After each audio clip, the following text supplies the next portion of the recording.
قرآنی دعاؤں کا ایک خاصہ اور ان کا ایک امتیاز اور ان کا ایک بڑا فائدہ حضرت حکیم الامت قدس اللہ تعالیٰ سرہ نے اپنے مواعظ میں بیان فرمایا کہ جو دعائیں اللہ تعالیٰ نے سکھلائیں، ہمیں آپ کو سکھلائیں کہ یہ دعا مانگا کرو، تو یہ دعا جو ہے انشاءاللہ اس کی قبولیت میں کوئی شک نہیں ہونا چاہیے، کیونکہ خود سکھلا رہے ہیں کہ یہ کہو رب اغفر وارحم وانت خیر الراحمین مثلا۔ تو ایک شریف آدمی سے بھی یہ بات ممکن نہیں ہے کہ کوئی آدمی دوسرے کو دعوت دے کہ بھائی مجھ سے یہ مانگو، اور جب دینے کا وقت آئے تو کہ بھاگ جاؤ۔ کوئی شریف آدمی ایسا نہیں کر سکتا۔ تو اللہ جل جلالہ جو ارحم الراحمین ہیں وہ ہم سے کہیں کہ یہ دعا کرو اور پھر اس کو رد کر دیں کہ نہیں میں نہیں دیتا تمہیں۔ یہ تو اللہ تعالیٰ نے خود بنایا مضمون بنا کر، درخواست کا مضمون بنا کر بتا دیا کہ دیکھو یہ کہو گے، یہ درخواست کرو گے تو پھر ہمیں دیکھو ہماری کیا رحمت ہے، وقل رب اغفر وارحم وانت خیر الراحمین۔ لہذا قرآن کریم کی جو دعائیں ہیں وہ اس لحاظ سے بڑی اہمیت رکھتی ہیں کہ خود اللہ جل جلالہ نے سکھائیں کہ یہ دعا مانگا کرو۔ تو اب یہ بات بڑی بعید ہے، تقریباً ناممکن ہے کہ اللہ تعالیٰ خود دعا سکھائیں اور ہم وہ دعا کریں اور اللہ تعالیٰ رد فرما دیں، یہ نہیں ہو سکتا۔ لہذا پہلے وہ دعائیں جمع کی ہیں حضرت نے جو قرآن کریم میں آئی ہیں، اس کے بعد وہ آئی ہیں جو احادیث میں آئی ہیں۔ ہر ایک دعا ایسی ہے کہ ان میں سے ایک دعا بھی قبول ہو جائے انسان کا بیڑا پار ہو جائے۔ تو شروع کیا ہے مناجات مقبول کو اس قرآنی دعا سے کہ ربنا آتنا فی الدنیا حسنہ وفی الآخرۃ حسنہ وقنا عذاب النار۔ یہ دعا عام طور سے مسلمانوں کو یاد ہوتی ہے، اکثر و بیشتر یاد ہوتی ہے۔ جن لوگوں کو نماز جنازے کی دعا یاد نہیں ہوتی وہ یہ پڑھتے رہتے ہیں۔ کئی لوگوں نے بتایا کہ جی ہم تو نماز جنازے کی جو تیسری تکبیر کے بعد دعا ہوتی ہے وہ بہت افسوس ہے کہ بہت سے ہمارے مسلمانوں کو یاد نہیں ہوتی۔ کیا مشکل کام ہے جو دعا رسول کریم صلی اللہ علیہ وسلم منقول ہے، آدمی اس کو یاد کر لے۔ تو اب کیا ہوتا ہے کہ اتنی بڑا مجمع ہوتا ہے نماز جنازہ کا، لیکن اس میں وہ لوگ جو صحیح دعا کرتے ہوں جنازے سے مناسب، میرے خیال میں معدود چند ہی ہوتے ہیں۔ جو مدرسے سے تعلق ہے جس کا، مکتب سے کوئی تعلق ہے جس کا، وہ تو جانتا ہے، لیکن یہ ماشاءاللہ اعلیٰ تعلیم یافتہ حضرات جو کالجوں اسکولوں میں پڑھے، تو مجھے نہیں خیال کہ ان کو یہ دعائیں یاد ہوتی ہوں گی۔ تو لہذا مجھ سے کئی لوگوں نے پوچھا جی ہمیں وہ دعا تو یاد نہیں ہے پر ربنا آتنا پڑھ لیتے ہیں تیسری رکعت میں، تیسری تکبیر کے بعد۔ چلو میں نے کہا پڑھ لو، یہی پڑھ لو، لیکن کوشش تو کرو، سیکھنے کی کوشش تو کرو۔ ایک مسلمان کو اگر نماز جنازہ نہ آئے تو کتنی بڑی یعنی سبکی کی بات ہے۔ عرب ممالک میں نے دیکھا کہ نماز جنازہ ہوتی ہے حرم میں تقریباً ہر نماز کے بعد، تو جو عرب لوگ وہاں کے باشندے ہیں وہ خوب دعائیں پڑھتے ہیں اور جنازے سے ہی دعائیں پڑھتے ہیں جو منقول ہے نبی کریم صلی اللہ علیہ وسلم۔ ایک نہیں، 2-3 ہیں، 3-4 ہیں، اور بھی زیادہ ہیں۔ ماشاءاللہ ہمارے پاکستانی بھائی جو ہیں وہ یا تو خاموش کھڑے رہتے ہیں یا ربنا آتنا پڑھتے رہتے ہیں۔ چلو نہ پڑھنے سے بہتر ہے، لیکن بہرحال یہ دعا اتنی مشہور ہے کہ ہر بندے کو تقریباً آتی ہے، ربنا آتنا فی الدنیا حسنہ۔ اور حدیث میں آتا ہے کہ نبی کریم سرورت عالم صلی اللہ علیہ وسلم کی اکثر دعا یہ ہوتی تھی، اکثر و بیشتر جو دعائیں مانگتے دعا مانگتے تھے وہ یہ مانگتے تھے ربنا آتنا فی الدنیا حسنۃ وفی الآخرۃ حسنۃ وقنا عذاب النار۔ اور یہ دعا درحقیقت قرآن ہی کی سکھائی ہوئی ہے۔ سورہ بقرہ میں اللہ تبارک و تعالیٰ نے فرمایا کہ جب حاجی لوگ وہاں سے عرفات سے واپس آتے ہیں تو پھر مزدلفہ میں جو المشعر الحرام ہے وہاں پر اللہ کا ذکر کرنا چاہیے کہ اذا افضتم من عرفات فاذکروا اللہ عند المشعر الحرام. جب عرفات سے واپس آؤ تو مشعر حرام یعنی مزدلفہ کے پاس اللہ کا ذکر کرو. فاذکروا اللہ عند المشعر الحرام. اور کذکرکم آباءکم او اشد ذکرا واذکروا اللہ کما ہداکم. اور اللہ کا ذکر بھی اس طریقے سے کرو جس کا اللہ تعالیٰ نے تمہیں حکم دیا ہے, جس طرح کی ہدایت دی ہے ذکر کرنے کے طریقے کی وہ کرو. یعنی کہ اپنی طرف سے کوئی طریقہ گھڑ لیا اور اس کے پیچھے چل پڑے. واذکروا اللہ کما ہداکم. پھر فرمایا کہ فمنہم من یقول ربنا آتنا فی الدنیا وما لہ فی الآخرۃ من خلاق.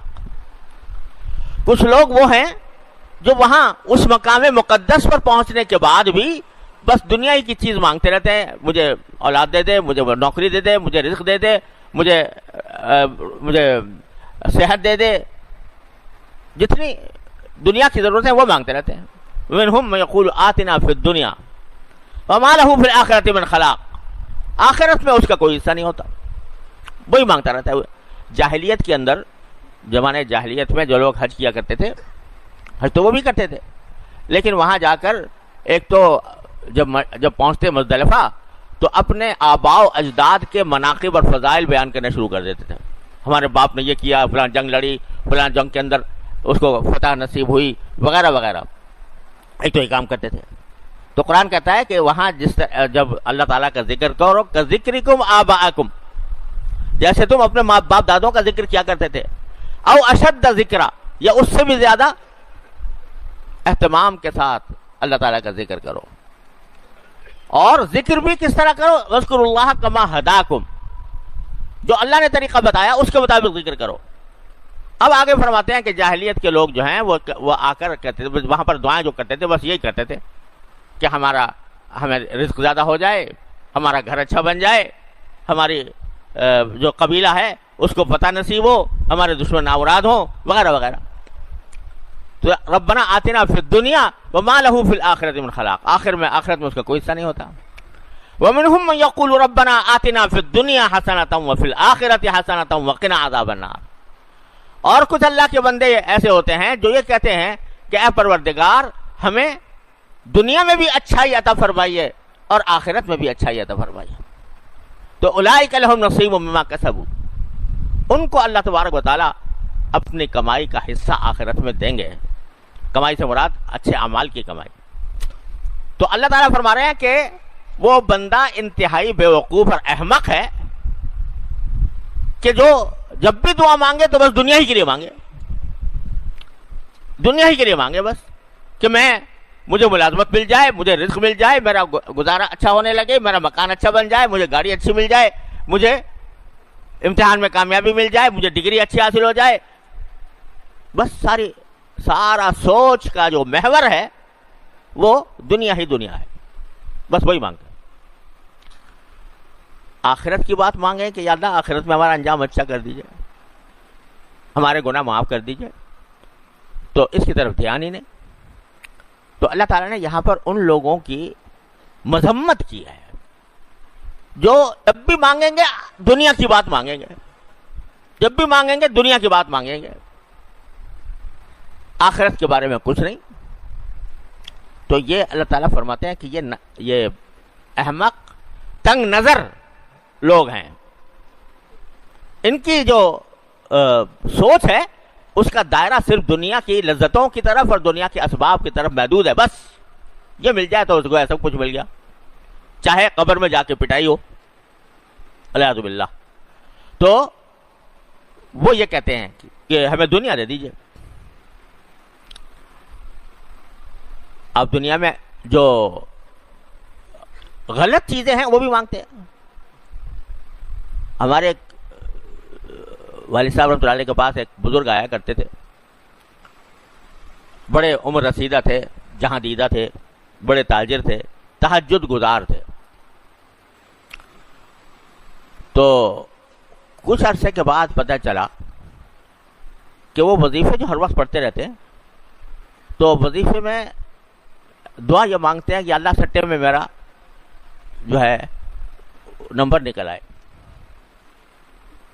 وظیفے گھونٹ رہے ہیں رات کو تہجد میں اٹھنے کے بعد، کس کام کے لیے؟ کہ میرا سٹا جو ہے وہ کامیاب ہو جائے. اب یعنی آدمی کی جو سوچ ہے وہ اس طرف لگی ہوئی ہے العیاذ باللہ، دنیا کی طرف.